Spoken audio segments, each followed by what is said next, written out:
Bonsoir, c'est toujours un plaisir de vous retrouver sur la télévision Pacifique pour chaque nouveau numéro de votre émission à travers. Et cet après-midi, nous recevons la présidente du conseil d'administration de l'Institut des auditeurs internautes d'Haïti, IAI Haïti, Madame Gali Amazon. Bonsoir et merci vraiment d'avoir dit oui à notre invitation. Tout le plaisir est pour moi d'être ici sous ce plateau pour participer à cette émission.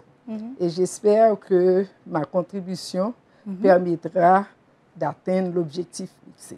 Bonsoir à tous ceux qui suivent cette émission et qui auront à le suivre dans le futur. Madame Amazon, partagez avec nous les différents événements de votre vie qui ont façonné la femme que vous êtes aujourd'hui. D'abord, c'est l'éducation, la formation que j'ai reçue de mes parents.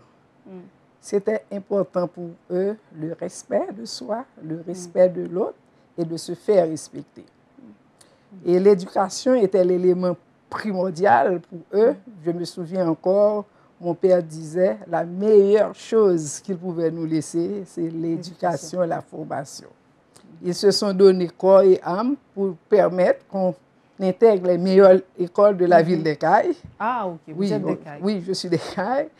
Et ils s'assuraient qu'on étudie, qu'on fasse nos devoirs.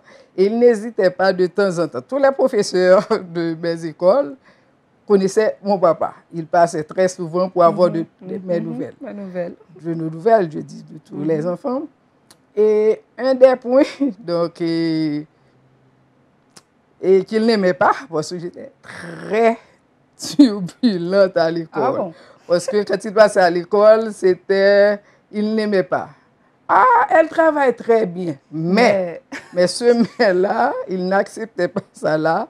Arrivé à la maison, donc, j'étais grondée pour ça, parce que à la maison, il voyait mon comportement. Quand on le lui dit à l'école... Wow, vous étiez donc très sage à la maison. Non, pas très sage à la maison. Il savait que j'étais quelqu'un de turbulent. Ah, mais entendre ça des frères ou du moins d'un professeur, donc, même si au fond, il était content qu'on dise qu'elle travaille très bien à l'école. Mais le mais, donc, le dérangeait. Oui, je comprends. Et vous avez eu d'autres frères et sœurs En effet, on était dans une famille de 4 enfants, mais chez nous, il y avait toujours beaucoup de gens. Des cousins, des cousines, certains qui étaient là pour leurs études, leur éducation. D'autres passaient la journée. Donc, c'était des parents, des amis. Donc, on était toujours très nombreux à la maison. Donc, vous avez fait vos études, disons, primaires, primaire, secondaire, au CAI. Parce que, comme je dis toujours à mes amis, et quand on me dit, vous étiez à l'école à propos, on me dit non, dans ma ville, il y a de très bonnes écoles. Et je suis très satisfaite d'avoir passé à ces écoles, Sœur de Sainte-Anne d'Ekaï, Frère de l'Institution chrétienne d'Ekaï, Collège Saint-Jean d'Ekaï. Et ensuite, je suis entrée à Port-au-Prince à l'université, donc INAGé, faculté de droit. Ah, oui. Intéressant. Donc, par la suite, j'ai commencé à travailler. Je me suis dit, je devrais aller plus loin. Donc, j'ai décidé de laisser mon travail et de partir au Canada pour des études et au niveau supérieur. Mais vous avez choisi quel domaine Donc, à l'INAGé, j'ai choisi les sciences administratives, option sciences comptables. À la faculté de droit, les sciences économiques. Et même si, enfant, je jouais le plus souvent avec des garçons. Et la cour de chez moi était très grande, donc c'est mob, ce sont ces jeux-là. Donc j'étais beaucoup plus intéressée par le génie et mécanique. Mais finalement, je ne me suis pas inscrite à la faculté des sciences. Et puis j'étais un petit peu influencée par un ami à l'époque qui avait un de ses frères qui était à l'INAGé en sciences comptables. Et il m'avait conseillé et finalement, je n'ai pas regretté. Donc vous avez toujours aimé peut-être les maths, En effet, je me souviens à l'école, donc on avait des études surveillées, quand le professeur donnait les devoirs, donc j'étais là et expliquais à tout le monde, et donc j'étais très intéressée. Donc, vous avez toujours aimé ça. Donc, quand l'ami vous a dit peut-être de vous inscrire à l'INAGUE, c'était... Oui, c'est ce que j'ai fait. Et puis par la suite, je voulais avoir une formation complémentaire par rapport aux sciences comptables. Et en écoutant des économistes, je me suis dit pourquoi pas.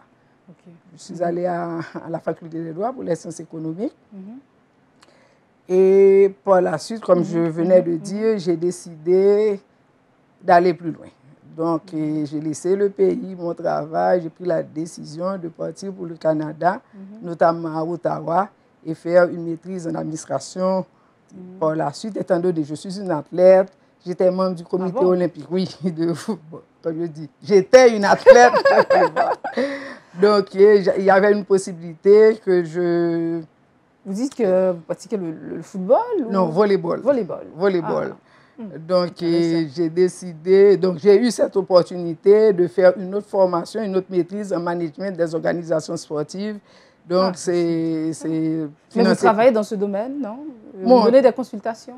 Bon, oui, ça, exactement. Je donne des consultations pour le moment, mais dans le temps, j'étais athlète, puis présidente de la Ligue de la région Ouest, secrétaire général de la Fédération haïtienne de volleyball. Ensuite, j'ai intégré le comité olympique haïtien.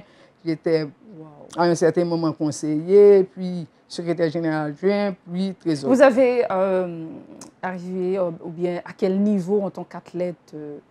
Je faisais partie de la sélection nationale de volleyball. Ah, c'est intéressant. Et là, pourquoi vous avez peut-être, dans le temps, vous avez peut-être laissé à un certain moment? Et bon, je parle de la vie sportive. Pourquoi vous avez... Bon, normalement, quand on est athlète à un certain moment, oui, justement, avec il faut arrêter. Oui, tout simplement, oui, justement. Et c'est pourquoi j'étais au niveau administratif. Donc, secrétaire général, membre du comité olympique haïtien, trésorière, et jusqu'à 2016. Mais par la suite, j'ai dû laisser tomber. Mais là, je continue à donner des consultations en termes de management dans le domaine sportif. Ça, c'est assez intéressant. Je n'avais pas, disons, connu cet aspect, disons, sportif de la vie de Madame Amazon. Est-ce que ça vous arrive d'aller peut-être voir les filles et bien les gens qui jouent au volleyball certaines fois? Oui. Donc, je suis en contact avec la fédération. Dès qu'il y a une activité, je vais voir. Donc, si je peux contribuer, donc, je le fais. Est-ce que des fois, ça vous manque de jouer? Oui, mais en contrepartie, je fais régulièrement du sport. Ça, c'est donc vendredi dernier, tout le monde au bureau riait parce que là, on avait une activité au bureau. Et puis, il y avait des ballons de volleyball, de football, de basket. Donc, tout le monde savait que je jouais au volleyball. Madame Azan, vous voulez venir jouer? Je me dis, pourquoi pas? Mais le pire, j'avais omis d'apporter mes tennis. Bon, normal, vendredi, mais j'avais des talons. Je me dis, je ne vais pas enlever les talons. Donc, je vais jouer. J'ai sauté à la corde avec les talons de volleyball. Un semaine, je dis, parce que là, je ne veux pas avoir un pied cassé. Non, parce que je dis toujours aux gens, j'ai passé tout ce temps à jouer au volleyball. Je n'ai jamais eu un pied cassé, des doigts. Donc, maintenant que je ne joue plus, que je vais avoir ça là. Justement. Donc ça c'est bien de garder la ligne, de garder la forme. Oui. C'est très bien. Donc par la suite, vous dites que vous êtes allé au Canada, après ces maîtrises, donc vous avez décidé de retourner. Bon, en partant, je voulais... j'avais en tête que je devais revenir dans mon pays. Donc après les... On est dans quelle année? Donc, j'ai laissé le pays en 2001 pour aller au Canada, notamment à Ottawa, pour des études. C'est un programme d'une année et demie. Donc, étant donné que j'avais certains cours qu'on m'a donné en équivalence, donc après une année, j'ai travaillé un petit temps, j'ai suivi le programme, j'ai travaillé un petit peu. Donc, par la suite, j'ai décidé de revenir parce que c'était ça mon objectif. Certains n'avaient pas compris cette décision. Ben moi, c'est... Oui, je sais ce que je veux. Là, il y a peut-être les parents qui ont peut-être un avis différent. Est-ce que c'était le même ou... Bon, quand je suis partie en 2001, j'étais déjà adulte, je travaillais, j'en ai fait part à mes parents. Donc, l'une des choses qu'ils savent, c'est que quand je veux quelque chose, je vais le faire.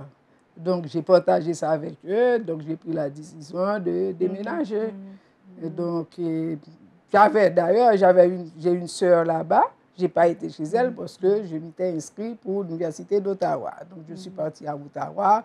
Eh bien, au départ, je partageais et je vivais chez une amie en attendant que je loue mon appartement. Ceci a été fait. J'ai une autre amie, une bonne amie, qui est arrivée.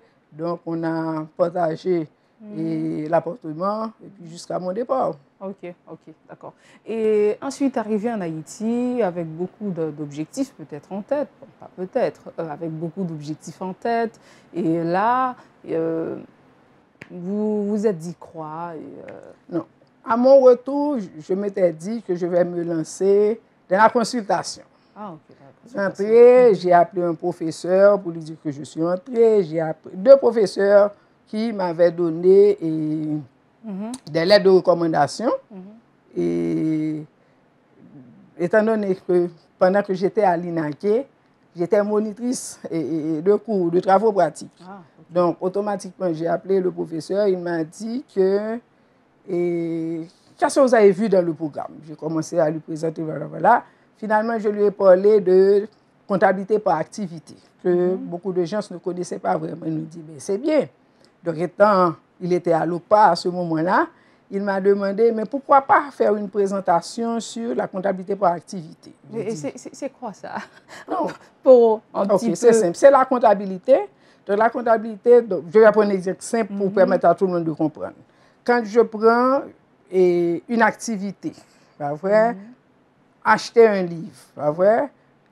Allons prendre de préférence la production de ce fauteuil.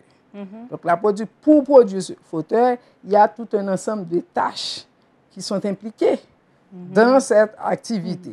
Donc, la comptabilité vous permet de mettre des coûts sur chacun de ces tâches pour enfin définir le coût de ce bien-là.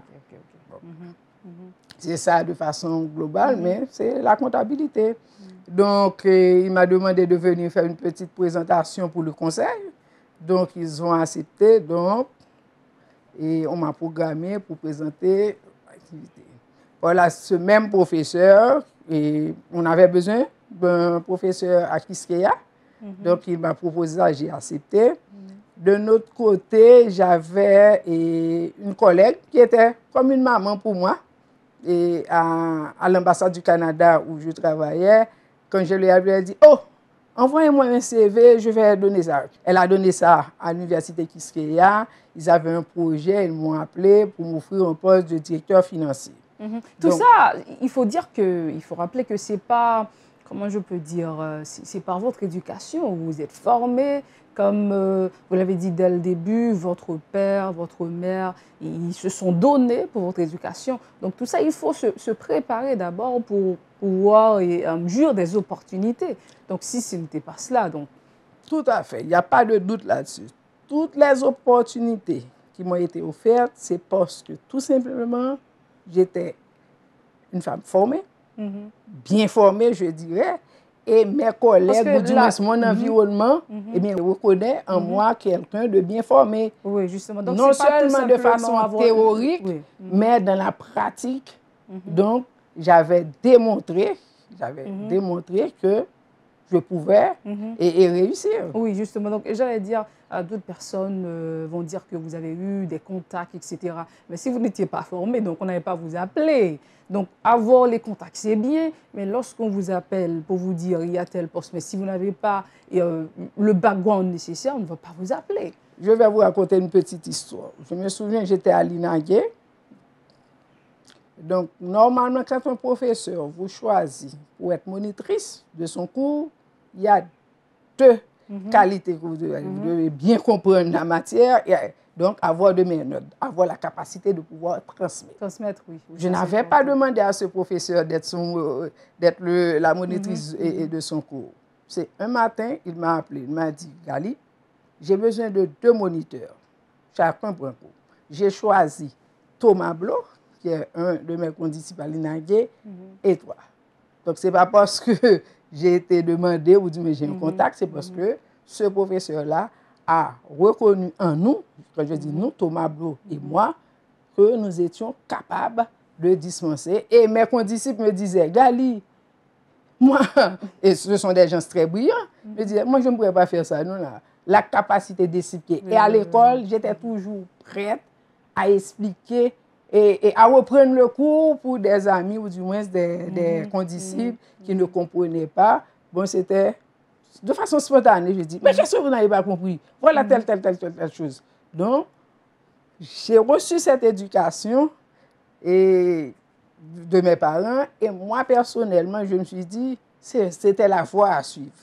Donc, quand je suis quelque part, et mes études, j'y tenais. C'était la chose la plus importante pour moi, c'était mes études. Donc, on disait qu'on vous appelle là pour quel poste déjà? Directeur financier pour un projet à Kiskeya. Et j'ai passé 2 ans, j'enseignais en parallèle. Et puis, il y avait quelqu'un qui a vu mon CV via une cousine. Donc, il a dit, mais ce CV-là, je suis intéressé à rencontrer cette personne. Et puis, quand j'ai été rencontrer cette personne-là, il m'a proposé un poste de consultation. C'était à l'OAVCT. Donc, je travaillais, je fournissais des rapports, je donnais mes avis, mes conseils. Et finalement, donc, j'intervenais pour des séminaires, je donnais des conseils. J'ai collaboré, le professeur, c'est Kestner Farel, c'est à Groupe Croissance, qui m'a intégré à Groupe Croissance, je collaborais avec Groupe Croissance. Et finalement, toujours de par mes compétences, eh bien, il y a quelqu'un que je ne connaissais même pas, qui m'a appelé, qui a reçu mon téléphone de quelqu'un d'autre, et de M. Lumoc de l'Université Kiskeya, et d'un autre professeur qui est décédé actuellement, c'est M. L'Hermite François, donc, qui a donné mon CV, et la personne m'a appelé, donc, juste pour me dire qu'on recherchait un directeur d'audit interne. Et puis, on a négocié, finalement, j'ai vu l'organe de gouvernance de l'institution, et finalement, j'ai intégré la DINASA. Ah, ça, c'est intéressant. Donc, beaucoup de gens pensent que j'avais des relations avec le gouvernement, et pourtant, non, j'avais aucune relation, sauf que des gens avec qui j'ai collaboré ont reconnu en moi que j'étais compétente. Eh bien, quand on leur a dit que l'institution... Votre compétence a parlé pour vous, finalement. Tout à fait. Donc, j'ai intégré la DINASA, et ça fait depuis 16 ans que je suis là avec. Ça, c'est vraiment intéressant. Donc, comme je le disais avant, il ne faut pas juste regarder, vous êtes une femme, etc. Parce que là, il y a beaucoup de préjugés, il faut le dire. Nous sommes dans une société plus ou moins qui doit quand même évoluer, où on voit la place des femmes, où on ne comprend pas trop bien que la femme doit s'intégrer à tous les niveaux de la société. Parce que là, lorsqu'on n'a pas quelqu'un, bon, je prends l'exemple d'une femme qui est formée, c'est un manque à gagner pour la société finalement. Donc c'est important de parler d'éducation, surtout pour les femmes qui nous regardent en ce temps où c'est... Comment je peux dire ça, l'éducation n'est pas vraiment une priorité par rapport à ce contexte. Bon, de mon point de vue, l'éducation, c'est primordial. Quand je dis éducation, c'est un tout. Oui, c'est ça. Parce que là, c'est l'éducation qui va forger votre tempérament et pour que vous respectez les autres et que, en retour, que le respect soit mutuel. Oui. Donc, à ce moment-là, et des fois, les gens, puisqu'il y a cette perception que dès qu'une femme occupe un poste, c'est parce que elle a un contact. Non, moi je dis non. Dans ma vie, je n'ai jamais eu à occuper un poste parce que et je suis une femme. Bon, peut-être dans la tête de la personne, bon, moi je ne sais pas. Moi, je suis convaincue, j'ai accédé à des postes, des opportunités m'ont été offertes parce qu'on reconnaît en moi une compétence, tout simplement.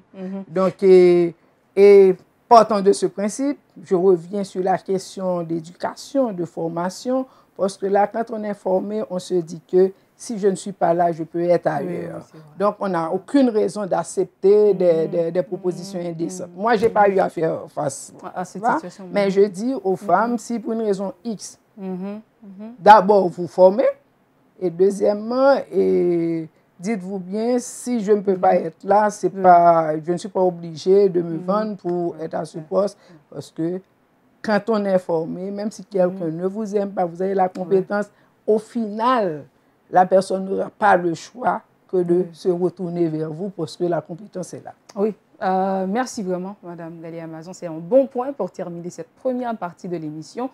On vous revient dans quelques poussières de secondes.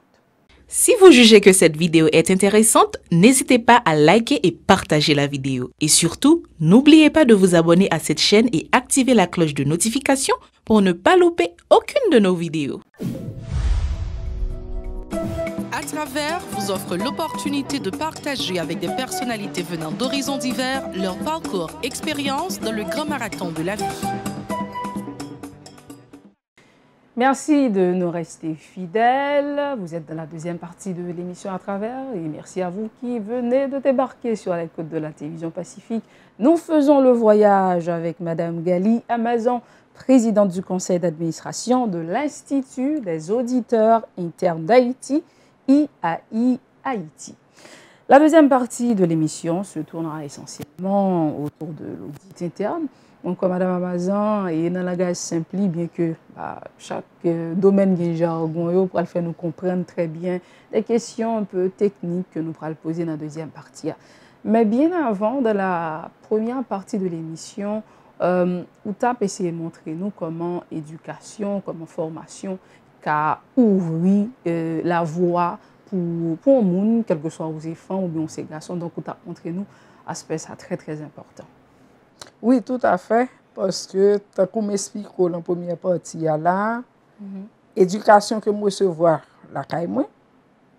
Dans l'école, j'ai choisi meilleure l'école dans la ville locale pour moi aller. Je nous l'autre éducation dans l'école ça, formation. Et puis ce que inculqué dans la tête moi, le respect.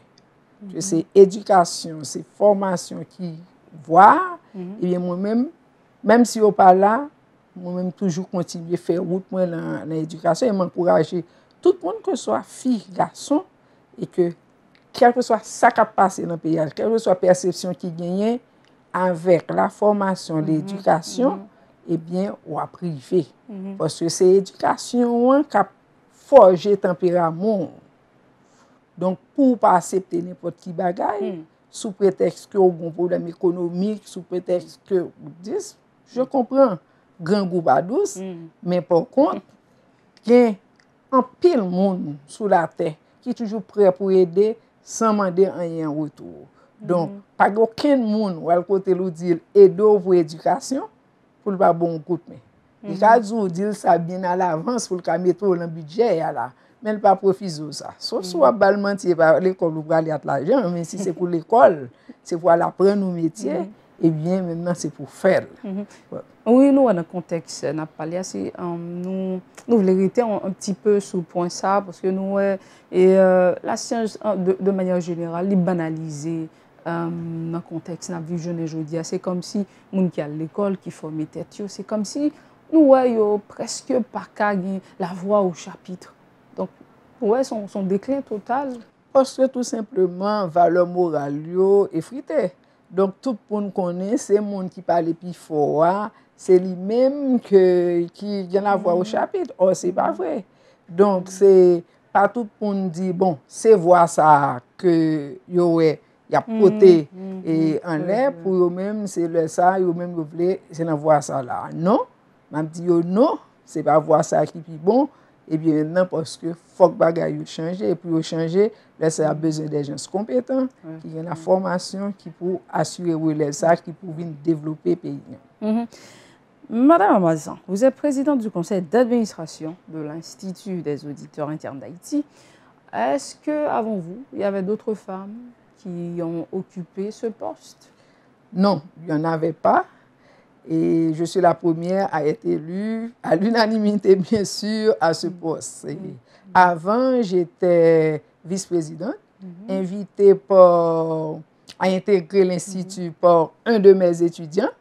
Par la suite, un condisciple, un ami, m'a demandé, qui était président alors, de venir à chaque fois, et j'ai présenté des séminaires, de venir participer lors de la réalisation de certaines activités. Et puis, m'a invité à postuler à le rejoindre au conseil. Donc, vous n'avez pas eu, des contraintes Non. On disait, il y a beaucoup d'espaces où on dit que c'est, disons, c'est une affaire masculine.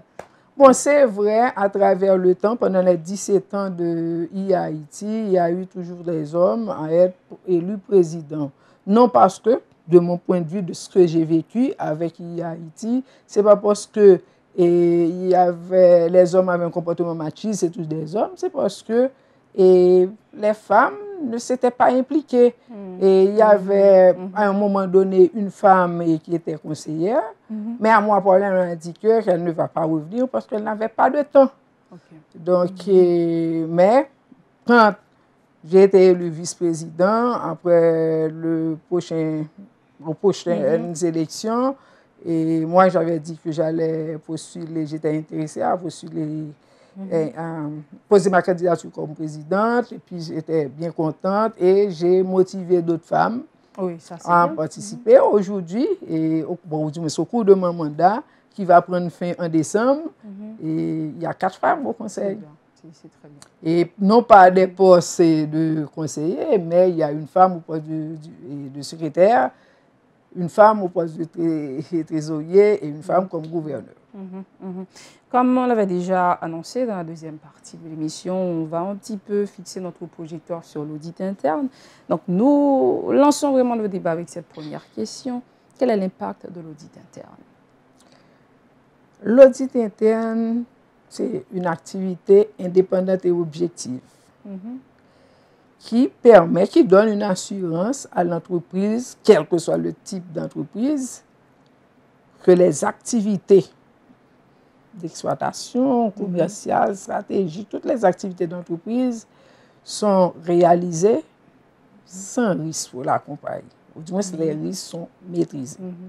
Cette fonction-là, qui se trouve en interne à l'entreprise, ne participe pas dans les opérations journalières. Donc, parce que cette fonction-là doit garder son indépendance pour ne pas être jugée partie pour venir vérifier le système de contrôle mis en place par l'organe de gouvernance, par la direction générale, le management. Et pour faire ce travail, eh bien, l'auditeur interne utilise une méthode scientifique, parce que là, c'est une fonction très normée, et donc utilise les normes. Et l'auditeur doit avoir une bonne connaissance de l'entreprise, dépendamment de ce que veut, parce que là, il y a une charte d'audit qui prévoit les rôles, les responsabilités de chaque partie prenante, c'est-à-dire l'organe de gouvernance, les auditeurs, les audités, et qui définit le périmètre.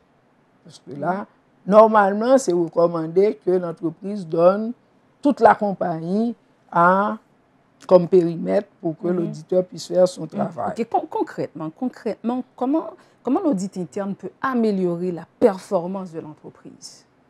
Par rapport à la définition que je viens de donner, eh bien, l'auditeur interne, puisqu'il n'est pas dans le détour des opérations, peut facilement, sur la base d'un plan d'audit, identifier les risques et de la compagnie et va regarder est-ce que ces risques-là sont mitigés ou du moins éliminer, et ensuite faire des recommandations pour permettre à l'entreprise de corriger.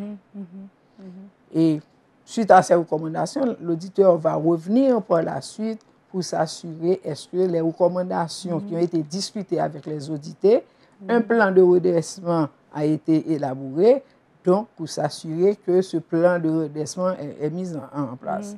Et il y a une deuxième activité que les auditeurs prennent en charge, c'est des conseils. Des conseils par rapport à tout ce qui se fait à la demande de l'organe de gouvernance ou bien du management, ou du moins de par ce qu'ils voient. Des fois, on dit que les auditeurs sont les yeux de l'organe de gouvernance. Parce que le management est beaucoup plus concentré sur les résultats commerciaux, les activités régulières journalières de l'institution.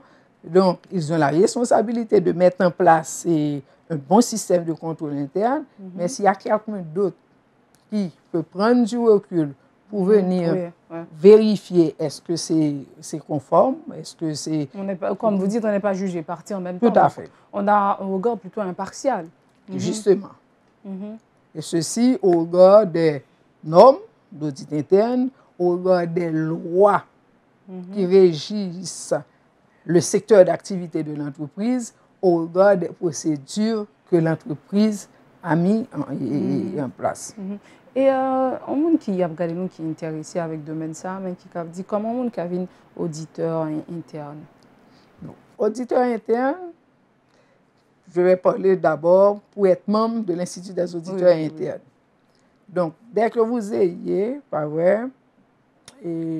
vous ayez une licence ou bien un baccalauréat, 4 années d'études en sciences administratives ou dans n'importe quel domaine, connaître les normes, vous inscrire à l'Institut. Il y a un formulaire, vous pouvez faire ça en ligne. Et ensuite, parce que là, il y a un certain nombre de formations qu'il faut suivre. Et par la suite, il y a des certifications que vous pouvez avoir. Vous dites n'importe quel domaine? N'importe quel domaine. Parce que là, la fonction d'audit, je vous ai dit, les normes. Donc, il faut avoir la logique, le bon sens, le jugement, l'utilisation de ces normes. Et ensuite, il y a d'autres champs de compétences. On peut avoir un gestionnaire de risque, détection de la fraude. Un auditeur doit être un bon communicateur. Parce que là, on ne va pas raconter des histoires. C'est sur la base des faits, des observations. Sur la base, on présente les faits, donc les risques. On fait des recommandations. Donc, on n'audite pas la personne ou bien l'employé. On audite l'activité, le processus. Donc, pour fournir des recommandations, il faut connaître les processus de l'entreprise. Et les normes prévoient qu'un auditeur peut aller et faire appel à un expert dans un domaine bien spécifique. Parce que là, si je prends Télépacifique, il y a la question, toute la technologie, la question de communication. L'auditeur n'est pas forcément un expert en communication, en technologie. Mais l'auditeur, suivant les normes, doit avoir... Si on n'a pas les compétences, on ne peut pas intervenir sur un domaine. Par contre, on peut faire appel à un expert en communication ou bien en technologie pour venir vous donner des avis sur cet aspect. Mais la mission d'audit, c'est l'auditeur qui a la responsabilité. C'est pourquoi, si vous n'avez pas les compétences, vous ne devez pas accepter la mission. Comment, là c'est de manière un peu globale, et quel est le rôle de l'audit interne dans la bonne gouvernance? Pour vous répondre, permettez-moi de vous expliquer l'environnement. C'est d'abord des actionnaires qui délèguent leur pouvoir à un conseil d'administration, que j'appelle un organe de gouvernance, qui a la responsabilité de gérer l'institution. Ces derniers, par vrai, délèguent une partie de leur pouvoir et des ressources.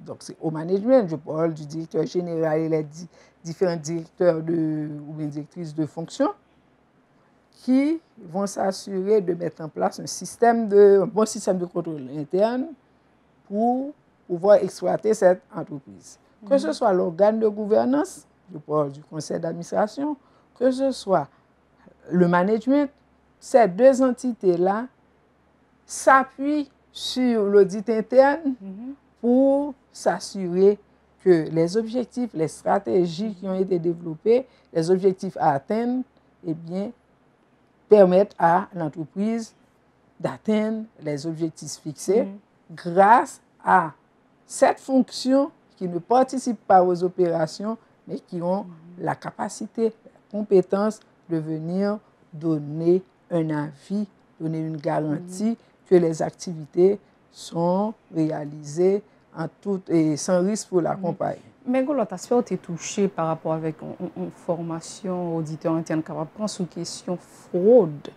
Mais maintenant, il y a des gens qui ont posé des questions et par rapport avec et surtout institutions publiques, comment faire il y a autant de corruption? Est-ce que c'est manquer audit interne qui fait ou bien est-ce que y a un autre aspect qui était caïdé dans la question?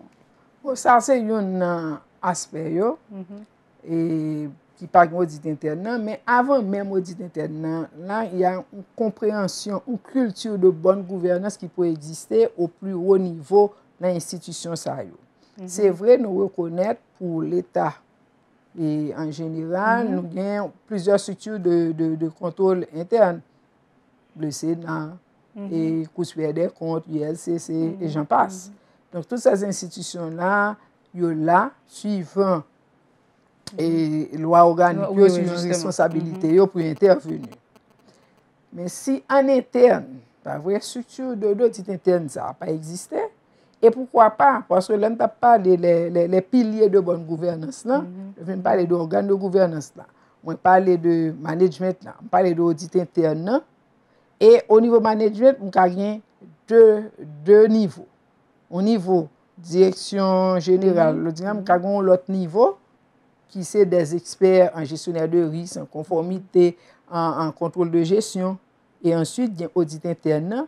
Et annuellement, il y a audit externe. Capvini, son mission statutaire, côté auditeur externe, là maintenant, il ne parle pas du tout. Il y a venu suivant une commande qui est faite par le Haut Conseil, l'organe de gouvernance, il y a venu pour venir auditer, pour venir certifier de préférence les états financiers.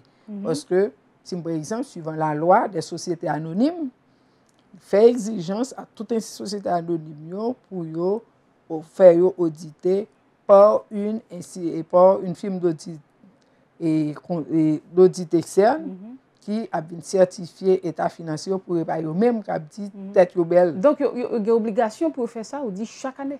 Chaque année. Chaque année, toute entreprise qui c'est société anonyme. Est-ce que ça fait? Bon, et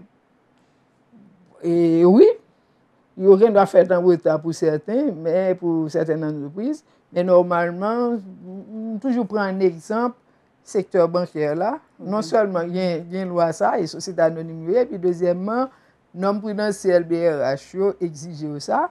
Et de jour en jour, toujours la même plaidoirie que il a fait là, il a demandé tout bien audit interne, et je dis il a demandé pour un comité d'audit qui pour tout ça c'est un souci de renforcer et question de bonne gouvernance au sein des institutions. Il y a l'autre groupe de notre institution qui est audit interne qui audite chaque année. Et il y a même une loi sur l'impôt qui prévoit toute institution, toute entreprise et qui gagne un chiffre d'affaires ou du moins un actif qui égal ou excède 25 millions de gouttes doit et faire l'auditer et état financier signé par un expert comptable qui est membre de l'ordre des comptables et agréé d'Haïti. Tout ça, c'est des balises, des mesures de contrôle qui permettent que l'institution, ça, une institution publique, et bien maintenant, il ne peut pas venir mettre des ordres dans l'économie pays là. Donc, c'est une obligation et il a même fait exigence tout. L'État financier va présenter pour déclaration d'impôt, c'est même lui-même, si vous va chercher un prêt à la banque, eh bien, c'est même lui-même qui va porter. Il faut le signer par un expert comptable. Donc, ça, c'est un bon point. Mais il faut l'institution publique, nous, là, reconnaître que c'est important pour mettre de bonnes mesures de contrôle interne au sein de l'institution, mettre audit interne et pourquoi pas faire audit. Essentiel, oui, ça sortit au plus haut niveau. Tout à fait. La question bonne gouvernance, donc, si vous voulez l'institution bien marcher au plus haut niveau, donc des mesures qui pour prendre. Justement, c'est pas sans raison tout qui fait non recommandé et fortement recommandé que fonction d'audit là, il pas dépendre de management là pour dépendre de organes de gouvernance là, parce que sinon et si auditeur pas toute indépendance, il pas un tempérament, il a une difficulté pour si c'est management là qui a fonctionné et en dehors des normes et donc pose un problème là ça là maintenant l'institution en soi pas bénéficier de appui ça que l'auditeur interne a apporté pour lui. Oui, ou tu as fait recommandation à l'institution publique. Oui. Et à part quelques rares institutions, des organismes déconcentrés qui ont service d'audit interne, donc pas quoi et ministère yo pas rien. Donc est-ce que l'on prend et consulter des comptes, est-ce que il y a une possibilité pour annuellement pour auditer tout? Donc et pas ça, mais pour qui ça tout? Chaque institution yo pas un audit interne yo cap ba yo garantie ça t'a mieux que chaque institution. L'état mieux pour yo parce que là ça t'a aidé yo si management là on paye les directeurs généraux et le ministre donc si système de contrôle interne a une faille là-dedans eh bien auditeur interne a fait yo ouais pour corriger audit interne au fur et à mesure à vérifier la bail des recommandations. Que ce soit ULCC ou pas ULCC, que ce soit Cour des comptes, même s'il va pas venir chaque année l'institution là, mais un travail qui est déjà fait. Et puis en fin d'année, pourquoi pas audit pour un auditeur externe, un film d'audit pour venir vérifier l'état financier, un bilan institution ça pour assurer que l'argent que des jeunes qui rentrent comment ils dépensé, est-ce que bien dépensé. Ça c'est gros cause. Parce que là si n'a pas attendre c'est après le monde dénoncer ou bien les bons problèmes là bien dit trop tard. Oui, il trop tard parce que l'argent que tu as fini dépenser des fois pas même être rasli ou bien pas vraiment une enquête qui sérieuse qui mène bon nous même nous dans la rue, Jean me dit n'a fait Jima mais de toute façon des fois il y a des découvertes ou faire en termes de fraude, leur analyser qui quantité l'argent pour le dépenser pour mener procès ça là versus son perdu là ou quitter mais en contrepartie c'est qui image ou voyez pour projeter pour l'autre monde qui calvient pour faire long voilà mais point c'est d'abord mettre structure de contrôle interne l'entreprise là. Pour nous manifester, c'est pour ça pour nous manifester. Justement. Et nous, en tant que citoyens, pour mettre des audits internes en place dans les institutions publiques. Donc, c'est le premier bagage pour nous demander. Oui, parce que au lieu de les cabrites la fin passée, n'a dipoté. Ça est perte de temps. Oui. Donc, surtout, nous avons l'autre problème du point de vue judiciaire, tout ça là. Et le plus souvent. Donc, passer par la justice, j'en dis, il y a un petit genre compliqué par rapport au système. Des fois, peut-être c'est pas faute la justice. Si le dossier a mal monté. Oui. Donc, parce que là, une institution, rapport d'audit interne, son premier élément pour jouer un cabinet d'avocats institution pour ces dossiers-là. Si le dossier n'a pas même monté en interne, bien monté. Donc, avocat, cabinet juridique, là, pas capable de faire. Et là où même, on peut poursuivre, on va gagner des éléments. Ou qu'à prouver que c'est mon nom qui retourne vers et contre parce que ou accuser et sans raison. Donc c'est important. Bon, vraiment, Madame Amazan, c'est un plaisir pour nous te recevoir sur le plateau émission à travers. c'est un plaisir qui partagé. Et moi, crois que tout le monde qui t'a suivi l'émission, ça, il a été édifié par votre parcours et surtout, tu as montré qu'il est important ça a gagné pour nous continuer à former nous parce que compétence assurément à parler pour vous, à tous les coups, même si pas parler aujourd'hui, il a parlé demain. Elle a ouvert paquet d'opportunités pour vous. Oh oui, oui, certainement. Merci vraiment à vous qui avez pris le temps de suivre cette émission. Nous vous donnons rendez-vous pour un autre numéro de l'émission à travers. D'ici là, prenez grand soin de vous.